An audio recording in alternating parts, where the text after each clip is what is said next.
N channel MOSFET mode of operation सबसे पहला होता है कट ऑफ मोड।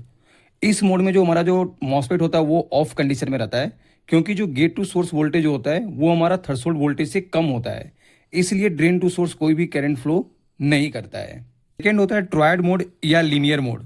तो इस मोड में हमारा मॉसफेट तभी काम करता है जब हमारा गेट टू सोर्स वोल्टेज होता है वो थ्रेशोल्ड वोल्टेज से ज़्यादा होना चाहिए,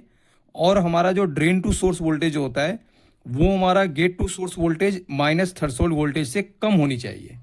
तब हमारा जो मॉसफेट जो होता है वो हमारा बिहेव्स करता है वेरिएबल रजिस्टर की तरह, और जो हमारा जो ड्रेन करंट जो होता है वो डिपेंड करता है हमारा ड्रेन टू सोर्स वोल्टेज पर। थर्ड होता है हमारा सेचुरेशन मोड यानी एक्टिव मोड।